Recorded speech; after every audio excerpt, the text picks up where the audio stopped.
You are listening to an Unlocked New Models episode. Less than half of our interviews, discussions, audio dramas, or monologues are ever made public. To access all of our content or to join the discussions in our Discord server, visit patreon.com/newmodels or newmodels.substack.com.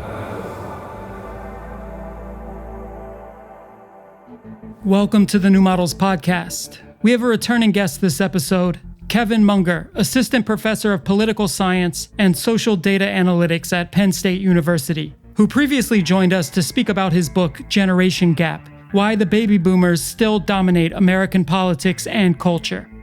Kevin is also an active contributor to the New Models Discord, and recently sparked a discussion after sharing his essay, Why I Am Still a Conservative for Now, a follow-up to his previous essay, Why I Am Still a Liberal for Now, both of which reflect upon the meaning of these categories in our time of social media-dominated political discourse. If you haven't heard our first episode with Kevin titled Boomer Ballast, we highly recommend it.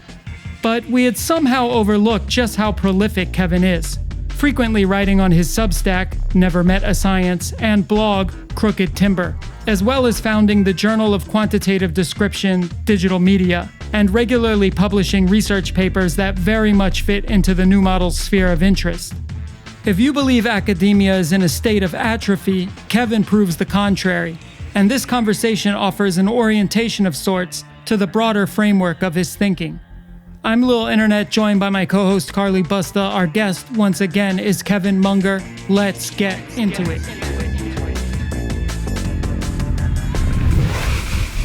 Kevin Munger, back on the pod. How are you doing? Doing great. Happy to be here. Excellent. So Kevin Munger is a repeat guest of New Models. He was last on this past summer to talk about his recent book, Why the Baby Boomers Still Dominate American Politics and Culture, published by Columbia University Press.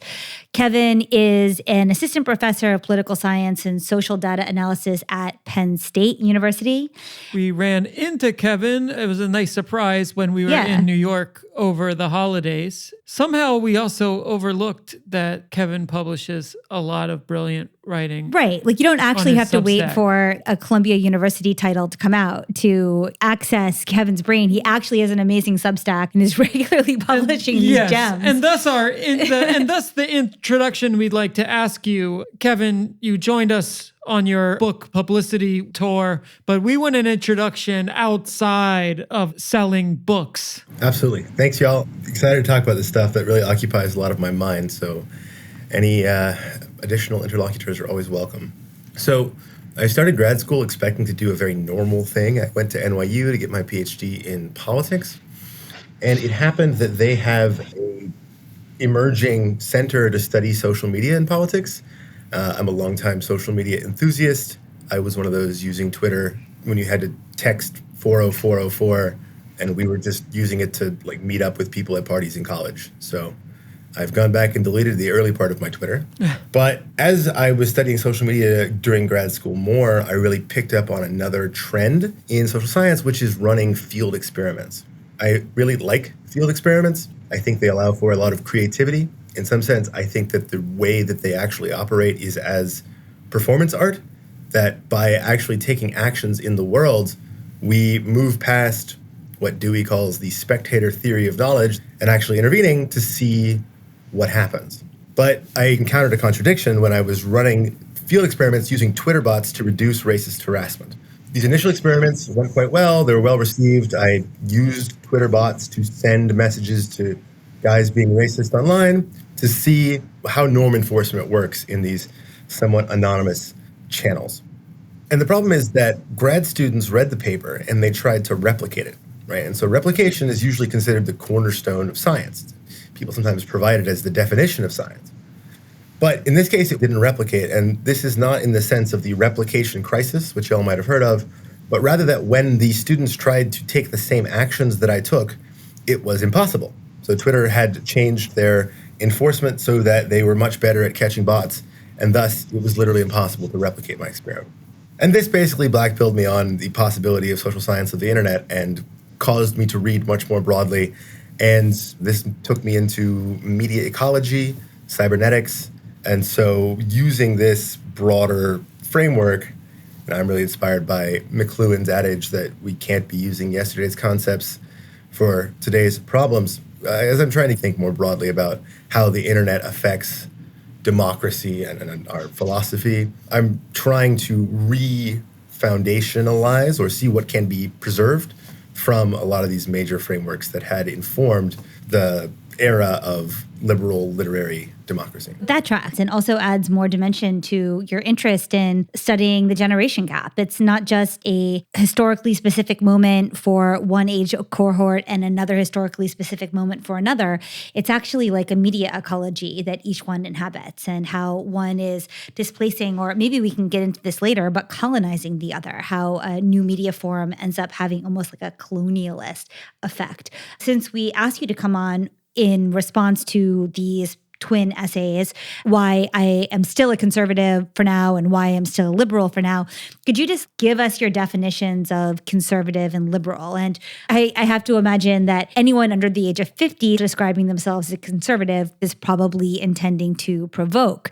But your reason is that the only way to be a liberal in 2023 is to be a conservative. So great line. Can you unpack what you mean by it? Yeah. So liberalism, broadly construed, is the political philosophy that undergirds Western governments for the past few centuries. It's based on largely individual freedom, generally paired with liberal democracy.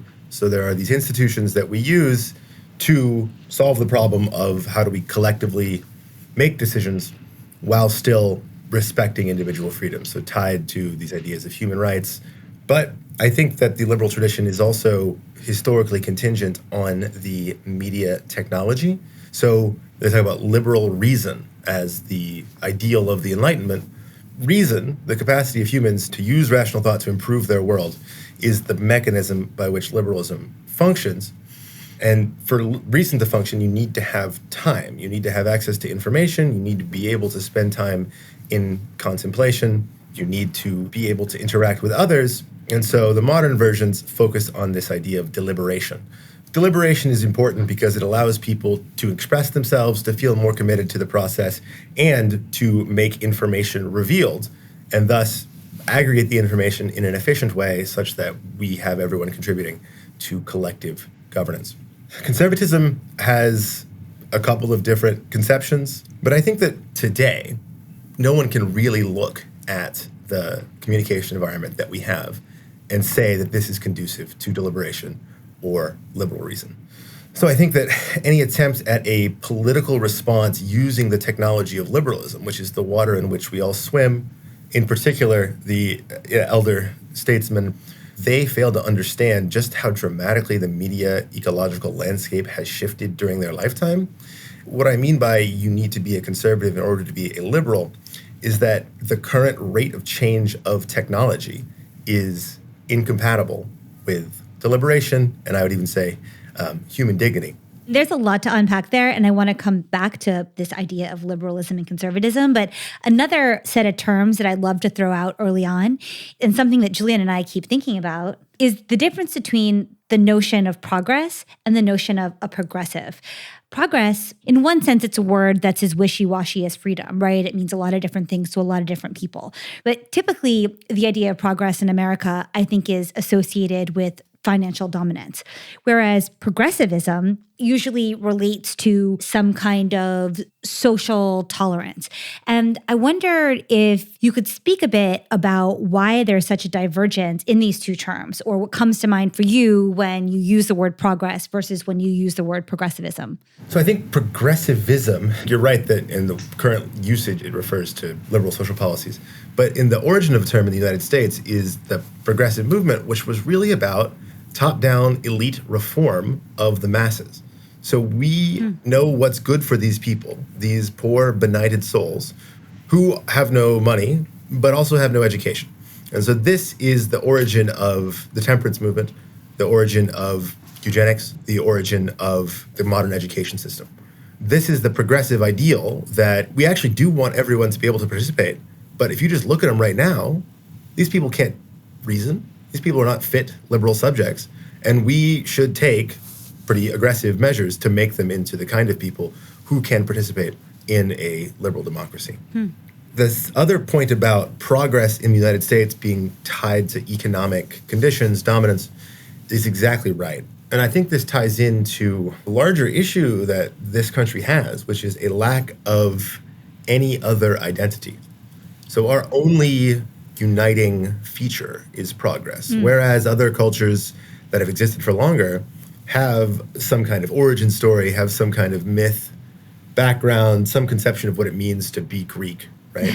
Or whatever. And why was some kind of equilibrium, some kind of sense of human thriving, why was that never part of the mythos of progress? I mean, I understand, obviously, America was built through trade and immigrants searching for a better life. And maybe we're just still close to that American dream moment. But why, as the country has matured and achieved global dominance financially, why did it never incorporate some sense of human thriving as European cultures have? So I mean, the one answer is that the frontier actually hasn't been closed, as they say. There's been places to go to, things to conquer until our grandparents, or, in some cases, until our parents, right? So there hasn't been a settled physical layout of the country until very recently. And I guess that just means there hasn't been enough time. So technology is a big part of the story. The Edison type, Ben Franklin, the tinkerer, someone who's able to use their ingenuity to manipulate their physical environment and thereby create new technology that benefits everybody. And my favorite case comes from the anthropologist Margaret Mead, who wrote, during World War II, an odd novel, which was intended as part of the war effort. And she says that we need to understand the American character in order to use American soldiers and the American people correctly to defeat the Nazis. So the concern was, at the time, fascism is simply more efficient. By reducing human freedom and making us cogs in a machine, the Nazis will be able to defeat us in terms of productivity, and so we should copy their methods. Mead says, no, we have to take into account the American character, which requires this conception of fair play and the possibility that if you work hard, play by the rules, you can get ahead. But this is interpreted into things like generations and psychoanalysis. So the fact that the mother does not ask her mother for advice about child rearing, but looks to the snake oil salesman, looks to the latest technological innovation, because there's no respect for history. There's only respect for the future. And this seems embedded into the American character, at least insofar as you buy ethnocentrism as a useful frame, which I think it is. That's really interesting. In a country where progress is the main character narrative, one looks to progressive technologies for answers more than to some kind of sense of tradition. I think that's still true, to be honest, especially in a time when my mother's generation was all told to use formula and not breastfeed. And now there's this reclaiming of a folk history where you're rejecting one's mother's knowledge still. Yeah, but I mean, novelty always sells, right? I mean, not you always. You can't make a new market. But I would say no. I mean, or maybe there's something hybrid. But I mean, if you look at the branding in Williamsburg, if Williamsburg is still metonymic for this kind of stuff, it's all about the handcrafting. Brooklyn. Yeah, Williamsburg, Brooklyn. Sorry, right. It's all about the handcrafted and the hand hewn. Yeah. It has been for 20 years now. It's all about the wood tables and taking the industrial space and bringing the logs from upstate to panel the walls. There is this fetishizing of tradition, actually, but it's an invention, right?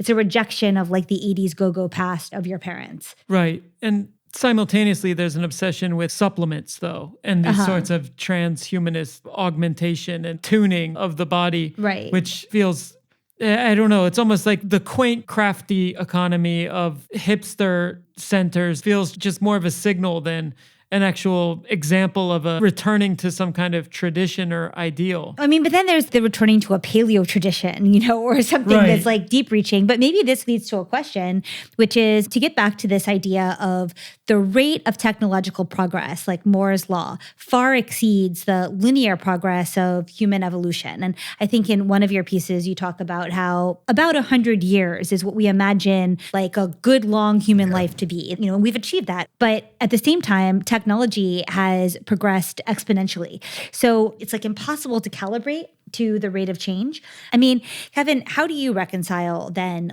how we inoculate ourselves or how we attempt to inoculate ourselves to this mind-bending rate of technological progress. There's one framework from some rationalist guy online talking about live actors and dead actors, the kind of actors in society who are aware of the actual strategic landscape and those who are not, those who are stuck in the past.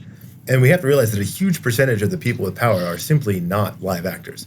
They don't even have the conceptual maps or the empirical maps or networks aware of what's going on. So it's frustrating and freeing. For now, it makes the likelihood of significant change that takes advantage of our knowledge of reality less likely, because there's all this boomer ballast of these actors just playing the same strategies they've been playing their whole lives. But on the other hand, it means that for people who are aware that this is happening, there will be a moment of possibility. And so the question becomes, how do you and your group, your community, use the internet well?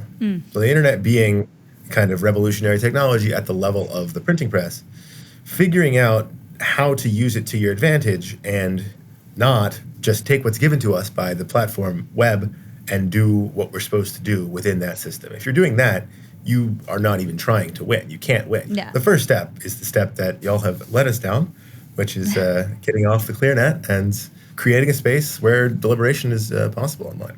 Yeah, I'm happy to see that there are a lot of different entities that are trying to do this. But I would say that as COVID has lifted and people are now again in IRL spaces, I think we've reached some kind of maybe temporary threshold where what other digital infrastructure can there be to better facilitate communities that are larger than the 1,000-member Discord? Like, you can run a really great Discord and it can feel really good, but how do you then link up from there? How do you not just have a good strategy, how to use this technology, but how do you then build something beyond it? And that's the question that I know we're asking right now. Like, how do we rewire media beyond the dark forest? How do we find a way to inhabit other kinds of digital spaces? I mean, I keep thinking through this theory of like, social media isn't our commons. We know it's not our commons, but it is our common infrastructure. They're different things, right? It's an infrastructure we all share, even though it's not actually our commons. It's more like, I mean, I said this on the past pod, but in interstate highway, and there are these billboards and exit signs and bumper stickers and places where we get little bits of information, and we can then choose to off-ramp into other kinds of communities. But how do you link all those communities? It really is kind of like America's suburbia, where it's just like local access routes that go on ad infinitum, and you see repeating patterns, but they don't really speak to each other. So like, how do we rewire that? Maybe that's a question that exceeds this conversation, but do you have thoughts on that? Yeah, I mean, it's definitely a question that exceeds this conversation, and I think it's a question that exceeds conversations in the sense that liberal reason uses the technology of speech and writing, and this is the marks that we've made to transmit this entire memeplex, whatever you want to call it. The revolutionary question is, how do we actually reprogram the apparatus, starting from the, and Kate is always talking about this, but starting from the material infrastructure, the actual physical servers and wires up the levels of the stack. And it's a question that requires technical innovation. And so I think one of the greatest tricks the devil ever pulled was convincing leftists that learn to code was a reactionary, dismissal. In fact, that's definitely what you should do. Yeah. It's both makes it easier in your immediate circumstances to have some space within which to operate without being as acutely worried about rent and food, and it gives you the skills that are necessary to engage in contemporary technical deliberation, which is coding. Absolutely. I mean, maybe this is a corny analogy, but it's a little bit like when I lived in New York, I really didn't cook that much. And I also felt pretty bad in my body. And moving to Germany, Julian and I cook like basically 7 nights a week. And it's like a hack to feel really good and also save money. And it's like a really simple thing. Learn to cook. I mean, obvious connection, learn to code, learn to cook. But it feels like there's a parallel in that the food system, especially like in America, feels broken. I know people are going to be annoyed that I'm like railing on America, but it feels broken. And similarly, we seem to think that the only media we can have is the ones that are given to us by these like large companies, when actually we can build infrastructure if we learn to code. This relates to something that I've been thinking about, and Kevin, maybe you have insights into this, but in the United States, at least since like talk radio in the 80s, the right-wing fringe of the United States has been far more adept at adopting new technologies and wielding them with great success and using them in innovative ways that end up becoming extremely powerful tools for growing a cohesive mass audience. I'm just wondering if you have any ideas of why the right seems to be like a couple years ahead. So this is helpful because it lets me clarify something, which is that there basically are not conservatives of the kind that I was talking about earlier in the Republican Party. The Republicans leaned into capitalism at the level of the adoption of new media technology and did not have this kind of left-wing hand-wringing about capitalism. So the leftists did the equivalent of not learning to code by not adopting new media technology throughout the 20th century. So that's just not a good strategy. Another possible perspective is that I actually don't think liberal democracy was possible in the 1920s. And this is the Burkean perspective, right? We cannot actually do information transmission, synthesis, and then deliberation at this scale with this temporality. It's not actually possible. And so Walter Lippmann, this influential theorist of public opinion, was very pessimistic about the possibility of our electoral institutions, our schools, our journalists, to actually do the idealized functions of information circulation that we think democracy needs.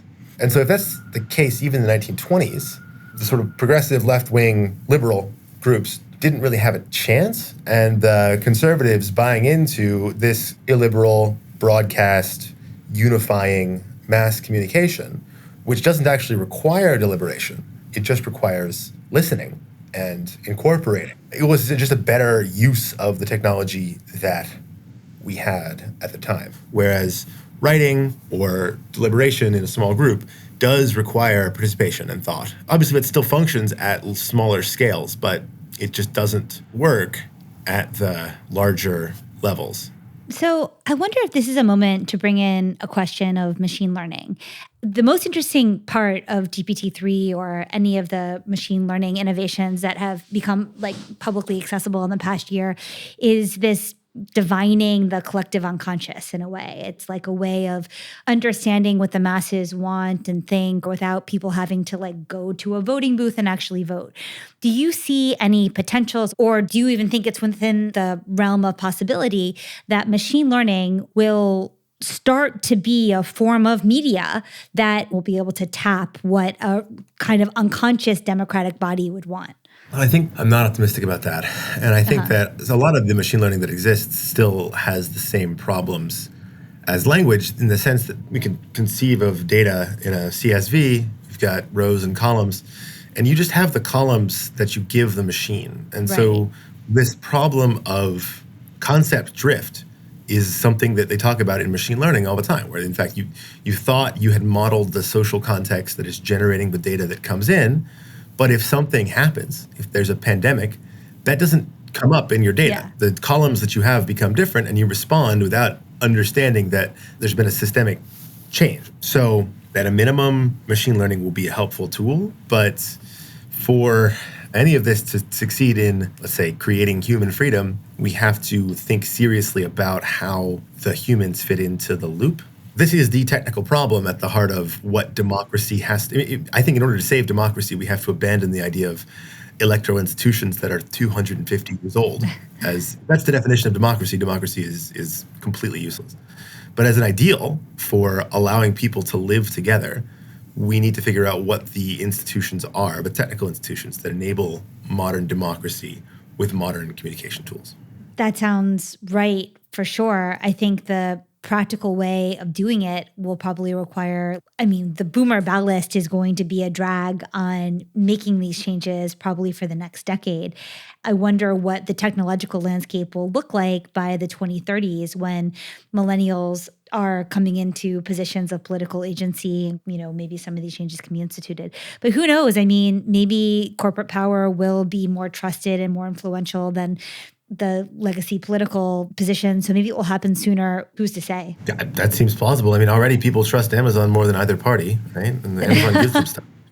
Right. And you can return it if you don't like it. In one of your essays, you mentioned Richard Rorty. You write that Rorty believes that progress is made through redescription rather than logical inference. And I wanted to ask you about this project of redescription, and if you think that's kind of a central task for the coming years, and also what you see as most necessary to redescribe at this moment. Yeah, so this comes from that McLuhan idea I talked about earlier, that the conceptual map we have of the world is just not accurate anymore. And so describing the territory as it is a key first step to be able to take strategic actions based on reality. And this is kind of based in epistemic humility. The higher level conception of what people think philosophy or science is requires a stable understanding of the world. I was just reading another memoriam of Latour, and Latour, the French sociologist of science, also describes his project as description. Simply saying what the scientists are doing, saying where the scientists are physically, saying how they spend their time and what the product of their endeavor is, an academic paper, as opposed to taking the philosophers of science, Karl Popper, saying science is falsifiability and deduction. If you're not doing that, you're not doing science, which is just completely ridiculous. So I think it is then helpful to start redescribing the things that people think they know about. And so this is why, starting with liberalism and conservatism, reconsidering the motivations for each of these movements and how those appear in the current landscape is a big part of this. Let me also say that this is a big move for me in my normal science career. I founded an academic journal of quantitative description for digital media. The idea here is that I want academics in my area to spend a significant fraction of their time on the question of what is it? What is social media? What is being produced and consumed on these different platforms? Who is consuming it when? And the fact is we don't spend enough on this basic first step. We ask the wrong questions. So there's a media panic, and then there's a bunch of New York Times op-eds, and then all the rich people fund grants to study misinformation and algorithmic radicalization, which are not unimportant topics, but they've essentially excluded everything else.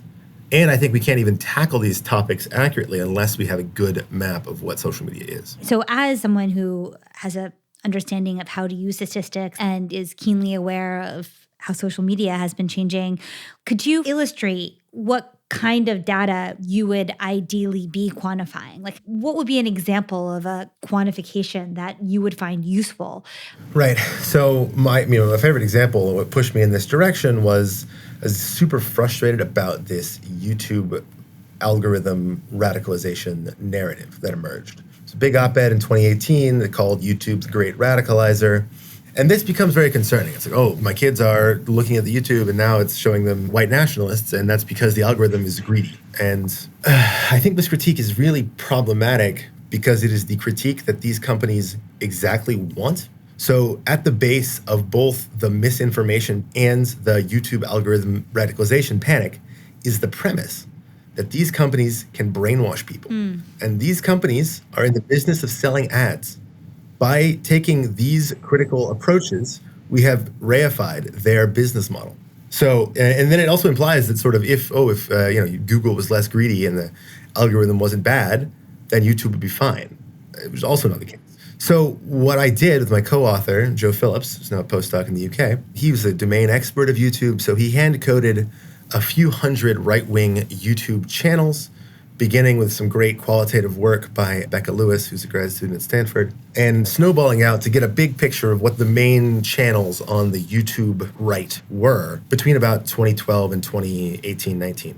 And all we do, we take the YouTube API, which, if you can scrape APIs, it's fairly accessible. We download metadata from these channels. We say, how often did these channels produce videos, and how many views did these videos get? Using Joe's hand coding, we divided them up into a few different clusters. So we have the alt-right, so neo-Nazis, the alt-light. They've also been called anti-woke, people who are primarily trolling contemporary progressive social issues, and then mainstream conservatives, your Ben Shapiro's, et cetera. And we see that if you look at the production of videos on YouTube in 2014, 2015, if you were a person going on YouTube, 80% of the videos are made by anti-woke people or neo-Nazis.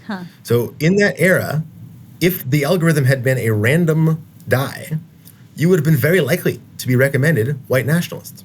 So it limits the capacity of the algorithm to do anything. And then the second part of the story is that when the conservatives start to increase their production of videos around Trump's emergence and they realize the audience is there, they start making high production value videos that are actually closer to the ideological beliefs of the median audience member, and they take a lot of audience share from the farther right. So the main story here is that the demand for this right-wing content was already there. When people were able to consume mainstream right-wing content, they did. And nobody to the left of Ben Shapiro was really making YouTube videos until Destiny and the BreadTubers, and it's still dramatically underrepresented. That's why YouTube is a right-wing platform. To Julian's point, they just used it. They just tried to use it, and they won. Right. But that's interesting. We're actually having a scientific crisis when it comes to studying social media. Let me just say, I think there's a lot of people doing great qualitative research. Ethnography is great, but the reality of the hierarchy of social sciences is that quant stuff gets more money. They get more grad students, they get more faculty lines, and they get more grants. So maybe you could tell us a bit about meta-science as this framing approach for your journal. So meta-science is a social movement that I think emerges out of a need for social scientists and scientists generally to reorient ourselves. A lot of this comes out of, there are crises in science, a variety of crises where people are sort of realizing things aren't really working. And this is pushing some people to think more broadly about the foundations of what we're doing. And for example, the questions I like to ask are, how would we know if we were doing well? Are we doing better than we were?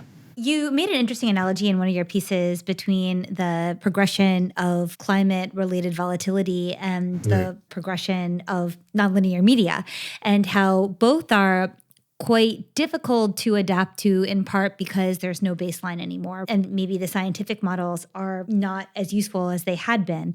So could you speak about that parallel? Because for me, it was super helpful in thinking about the media environment we're in and how we need to think about engaging it. I mean, this is why redescription of everything often is necessary, because from the ecological perspective, which comes out of cybernetics, you don't just add something to everything else. The addition of something changes everything else. And so the idea of, let's say, static bases of knowledge is less useful than it once was. Also less useful, I think, is one of the traditional justifications for conservatism, which is that we have inherited institutions from our ancestors that let us solve problems that are important to humans. Because the conditions we live in today are so different from our ancestors, I think that epistemic justification for conservative is less correct than it might have been in more settled times. So unfortunately, this just requires adaptability, openness, not getting stuck anywhere, continuing to read and think and expose yourself to new things. I guess the tension here is that that's not really what most humans want. Empirically, it seems like most of us want stability. Most of us want to get some stuff sorted and then be happy and go about what we want to do, live our lives, have kids, whatever, not have kids. The other thing is, I guess, to just pay more attention, to art. So McLuhan says that art is the early warning signal. Art's also in a crisis, or art media is. So maybe there's amazing things being made, but how do we communicate it to a broader audience? But just one point, you also speak about this a bit. Yes, we need to be open and fluid and able to continuously adapt. That's a good quality. But the reason why most people want to have some stuff figured out and then not have to think about it again is because it takes up a lot of bandwidth and it's inefficient. I mean, one of the pros of mass media, and not to say we need to continue mass media, but that you had a group of people whose job it was to tell you the news. And they did that. Maybe they limited the narrative, but you didn't have to spend several hours a day cross-checking different sources to make sure you're not reading fake news. Or you were given knowledge from your doctor and you felt you could trust it. And I think there's a feeling of being overwhelmed by this continuous task of do your own research and continuously adapt. That in itself is a kind of societal crisis. Whereas we should have people that can devote all their time to thinking about whatever their pursuit is. Do you see any protocol or any individuals who are starting to alleviate some of that exhaustion? I think that this is another example where the right wing is ahead of the curve. One of the other strands of American philosophy is republicanism. So Thomas Jefferson is about this idea of the yeoman farmer. And what's really important for liberalism to function is republicanism. That is, we need to cultivate strong, powerful elites who can actually act well. Information synthesis at scale is not possible. All we can hope for is a good aristocracy. And so I see in the body purity move that has become more right-wing and in the bodybuilding and all this, a sense of needing to cultivate strength. And I think this is another area, like learning to code, that we need to valorize in all sorts of capacities, not just lifting weights, but the ability to be resilient. Obviously, group resilience is the most effective. But in terms of the amount of slack that is available, the stronger the individual members of the group, the larger the group's shocks can absorb without breaking. And this is in tension with a lot of the contemporary politics in left vibe spaces, where it's all about making space for weakness. Weakness generated because of historical oppression, for sure. But I think that having stronger people in your political movement is better for your political movement. And that insofar as you've described these bandwidth problems and people's emotional exhaustion, their physical exhaustion, not having good food, not having good home life, does weaken their capacity for collective resilience and for political action. Totally. I mean, I guess it gets back to your framing idea where in order to be liberal in 2023, you have to embrace a certain degree of conservatism. I really think that 2023 is the actual beginning of the 20s as a decade. I mean, already we see social media being widely considered just a video game and a totally impoverished space for real deliberation or discourse, right? I think that's like this big organizing shift we've seen as we enter the next decade. I guess I have two questions here. One is, are we in a sort of crisis around language in terms of what almost seems like a perceptual or cognitive or even ontological confusion of how much language and words should be weighted next to material reality? And also, I mean, well, maybe we just start there, but I do want to ask you what you imagine is going to be left behind in the last decade and what conversations will be opened. What ideas will form the orientation as we move into the 20s? The first one, I think the problem of language today is inflation. The cost of producing words has gone down dramatically, and so we have too many words. And in a perfectly efficient information theoretic process, everyone should be aware that the price of producing words has gone down, and thus the informational content has been degraded because of the decrease in cost. Costly signals are necessary for communication, and if the two parties don't understand what the actual cost was, people can overestimate how much information they're receiving. And I think that is the key parameter around language. So that, I think, is the source of this linguistic inflation that sounds like you're describing. But what's the workaround? I mean, I guess smaller communities helps, but what is the solution to this? The cheap, short hack. I really like Patricia Lockwood's novel, which is about Twitter. I mean, she's an online poet, really, the first great Twitter poet who's received mainstream acceptance. And her strategy is to use made-up words.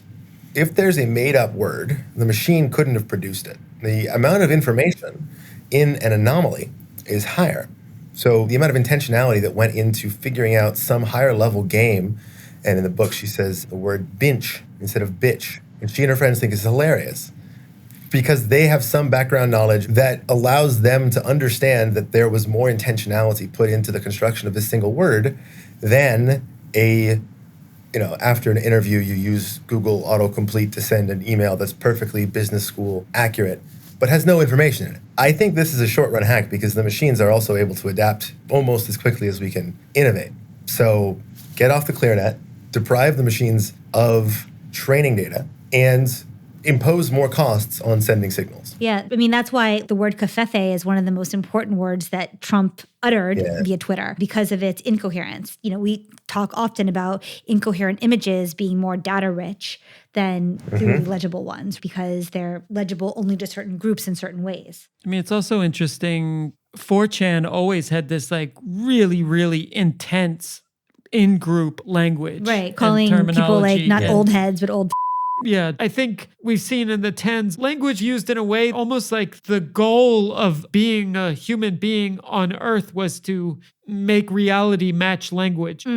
I guess my question is, do you think there needs to be a new fuzziness around language, or that basically... But also, who's to say we're going to be using language? I mean, with GPT-3 and all this, who's to say that we're not going to be more image prime? Right.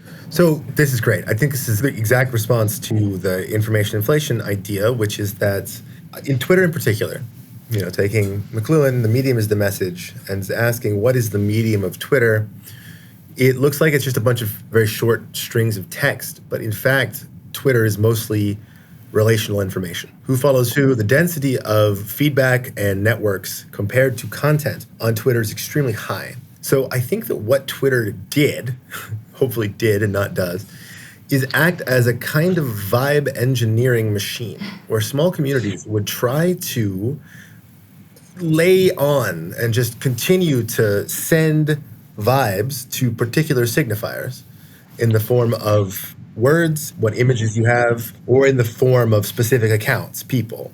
And so the politics that Twitter produces is vibe warfare. So the point is to try to give as much negative association to the things you don't like, which just means sending lots of signals and doing so in a way that increases the density of the network of signals. So if you can tie the bad thing into white nationalists, then you've succeeded in the most effective form of vibe engineering. And this, I think, is what produced the density of accreted information that you're describing, Julian. This makes me think about your discourse around cruelty and Twitter.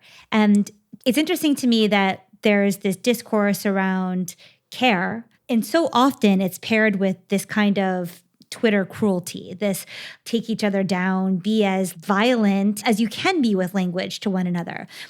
Can you speak a little bit about this pairing of care and cruelty in the Twitter sphere? Right.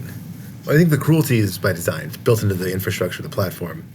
It's actually difficult to send a message that contains a lot of dense goodness. Like Upworthy does this with the cat pictures, but that's kind of gets old and it keeps very old people entertained, but like it's not actually got enough juice. That's because goodness involves dedication. It involves actual relationships with people. It can't be fully encoded in a tweet.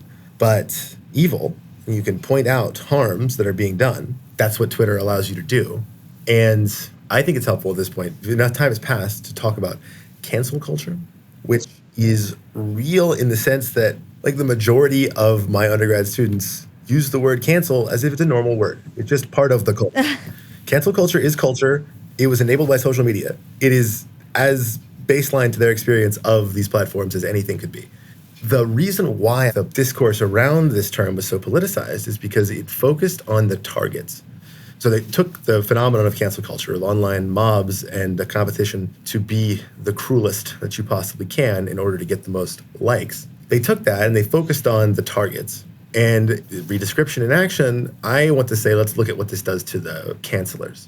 To not see these other people as human, but to participate in a cruelty competition to see who can be the most effective at inflicting psychic torment on another human. And that just seems bad to me. I mean, I guess that makes me a conservative.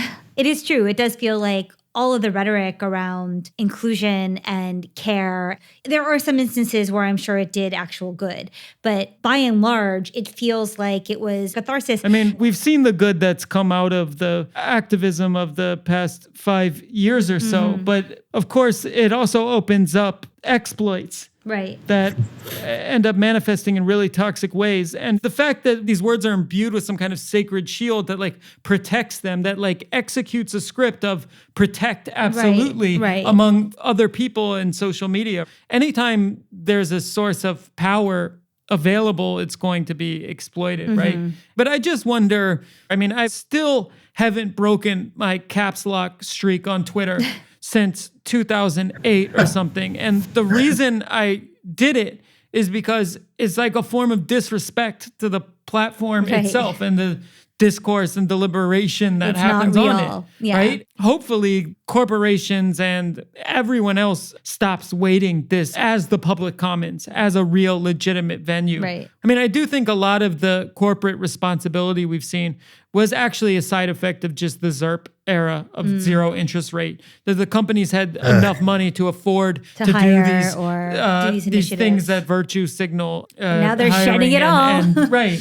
And I think that's probably going to disappear now that the money's dried up. I mean, I think it was also, though, a very good disruption. I mean, a friend of mine who works in commercial real estate, who's a white guy who was in a fraternity, says it couldn't have happened fast enough because of the nepotism ingrained in the company was actually bad for the company. Like the diversity initiatives actually brought in real competition, actual talent finally, right. because they couldn't just hire so-and-so's buddy from the country club or so-and-so's, cousin. But at the same time, the question, of course, is what happens now. And maybe I want to try an exercise with you. I was looking into, stable diffusion and text to image generation. And some of the models, they use what's called negative prompts, where to get the thing you want, you describe what you don't want to better refine the thing that you actually want to get. And I'm wondering if you could give a prompt of the opposite of your organizing framework. I mean, I'm thinking about how you talk about technological determinism, and I wonder if, maybe you can give us a negative prompt of the organizing baseline you're opposed to or that you're planning to move away from in the coming decade. Yeah. The term that comes to mind is still modernism. I think that the institutions that we created to adapt to, let's say, 1870s onward are still around to an extremely large extent. And we can't even think about what the world is like without them. Moving past that is, in every way, a big part of it. I guess also maybe to clarify about technological determinism, and just so I'm clear on it, why is technological determinism so controversial as a framework? So technological determinism is extremely unpopular. I have gotten yelled at by my colleagues for talking about it. It has been disproven. And to some extent, this is right. And as I was saying, no individual lens is correct. So, of course, technology does not determine everything else, nor does any one other thing determine everything else. But I think it is helpful, given the scope of how much media technology has changed, to think about it on its own terms. I see the emphasis on technological determinism as a response to the overproduction of Kulturkritik and the fact that all of these intellectuals love to do critical theory where they, the smart intellectual, are able to reveal the critical reality in a Marxist framework. So I think you can still do that, y'all. You can still do it. But you have to take media more seriously. That's what I'm doing. It's fun. I think McLuhan is a generator of ideas, not a tester of ideas. He's not a scientist, he's a poet. You could just say you're like a fuzzy technological determinist. Yeah. It depoliticizes, people think, and they want to politicize everything. Whereas I think technology is politics, and I think that's why... It totally is. It's like political code that then we have no choice but to follow. Yeah. I wonder, because we should probably wrap up soon. What has been for you one or two of the most helpful resources in thinking through the topics we've been discussing in the past hour? Cybernetics, including Norbert Wiener, Cybernetics, Human Use of Human Beings, Stafford Beer, Designing Freedom, the media ecologists like McLuhan, Neil Postman. And then I got to plug this guy who I'm currently obsessed with, and I think everyone should read. This guy, Vilém Flusser. I literally have been reading, just going through all of his books the past month. It's amazing. Won't argue with you there. I think there's a lot of insight to be mined, so I would definitely, he's fun to read too. What's on the top of your Why Flusser did you list? laugh? You know this guy, Carly? Yeah, Flusser, yeah, of course. What's the deal? A note on Vilém Flusser.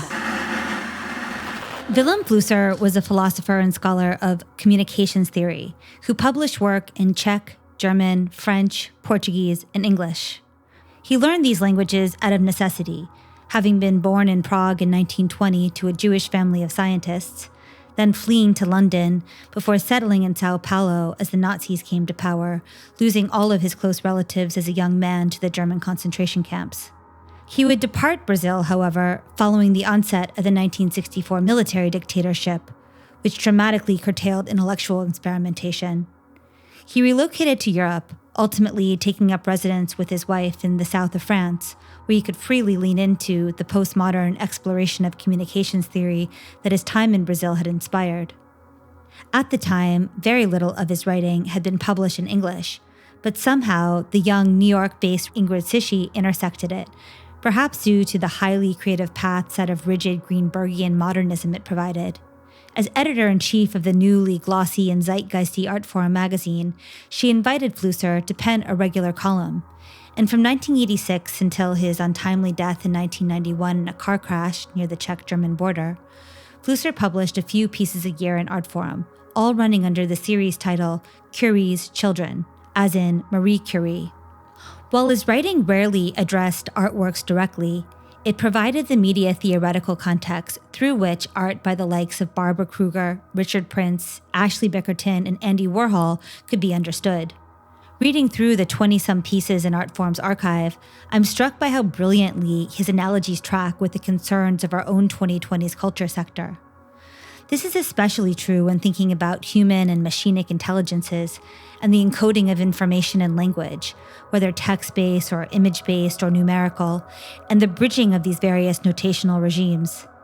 So we thought we'd give you here a teaser of some Flusser from his Artforum column. The following is an abridged passage from his October 1990 installment of Curie's Children. It's titled Popes. Art criticism, as an attempt to translate from images into the words of a language, has to do with the building of bridges. In ancient Rome, bridge builders were called pontifices, and the head builder, Pontifex Maximus, still lives in that city, which is to say that art critics and the Pope are in the same business. Bridge building in general is an address of the problem of transportation over the abyss. An art critic is a pontiff who tries to build a bridge between where he or she stands, namely in words, and the universe of images. The bridge is made of words, but of words that advance into the meaninglessness of an abyss. In this sense, every code is imperialistic. Those who stand within believe their code is universal, that everything may be said in English, say, or in music, or in numbers. This, in fact, is the meaning of faith. If you stand within the code of words, you believe that the word was in the beginning, that it became flesh, that it is creative, logos spermatikos, that it is the dwelling of being. And if you stand in the code of numbers, you believe, with Pythagoras and Plato, that it is numbers that are real, and that through them you may achieve wisdom. The same goes for pictures. But there is this moment of translation when you come up against the limits of the universe you believe in. People like the Pope and like Ludwig Wittgenstein stand there, and art critics do too, although some of them may not always realize it. We were told in high school to translate both as faithfully as possible and as freely as necessary. This is a curious recipe for pontification because it opposes faith to freedom. If I want to truly translate, I must give up faith and dare freedom. This is the business of bridge building in general, and especially of art criticism. Because it is not the word that is sacred, but the silent abyss. It is this sacred, meaningless, absurd abyss to which pontiffs and art critics attempt to give meaning. And now that artificial intelligences seem to do precisely that, but ultimately cannot, pontiffs are needed more than ever.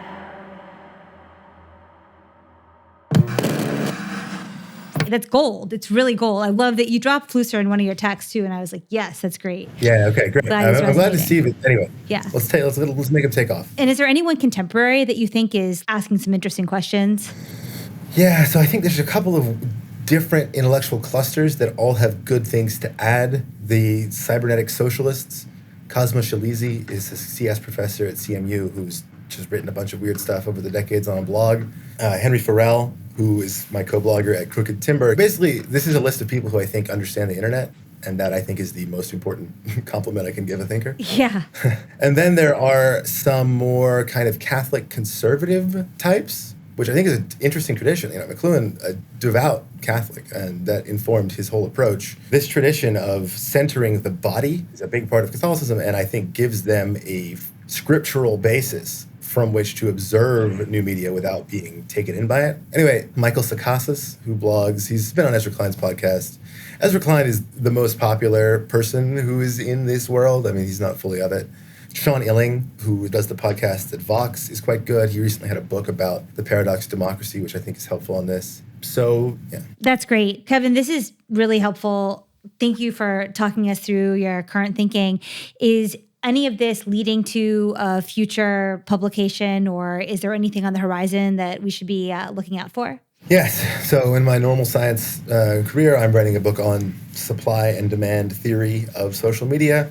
Amazing. Which is, let's look at what these platforms are in terms of what people produce, what people consume, and why. The more philosophical stuff is leading to another book trying to integrate these disparate strands that have captured my attention: cybernetics, American pragmatism, computational social science, and experiments as a way to think about what democracy looks like in the 21st century. Well, I hope these books are published soon and widely distributed. Very kind. Always a pleasure to chat with you. Vilém Flusser Munger. I see it.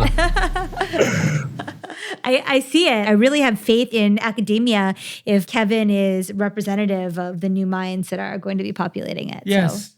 All right. Well, thanks, Kevin. We'll see you on the Discord, I hope. And, yes, and we'll have to have you check in like yearly or something. No, for sure, at least. We'll see how things progress. Yeah. Okay. All right. Thanks, Kevin. Thank you. Thanks, y'all. Bye. Ciao. Really appreciate it. Bye. Thank you for listening to New Models, and thank you, Kevin Munger, for joining us again. We hope there will be more conversations with Kevin in the future. Be sure to keep up with all of his activity and check out his book, Generation Gap, from Columbia University Press. You'll find links in the show notes. Our screening with Trust in Berlin is confirmed for February 8th. Details are forthcoming. We scheduled it to follow CTM and Transmediale. If you're in town visiting for either, keep in touch. We'll be at the Amnesia Scanner and Team Rolf's show on Saturday, February 4th. Transmediale this year focuses on scale with the title A Model, a Map, a Fiction. And their 2023 Marshall McLuhan lecture is with Svetlana Matvienko, who joined us last May in an episode titled Atomic User. Glad to see they've been tuning in. Hope to catch you on the 8th or before IRL, and of course, always in the Discord. See you next episode. This has been a New Models production. Music and mixing by Lil Internet. For more, visit patreon.com/newmodels or newmodels.substack.com.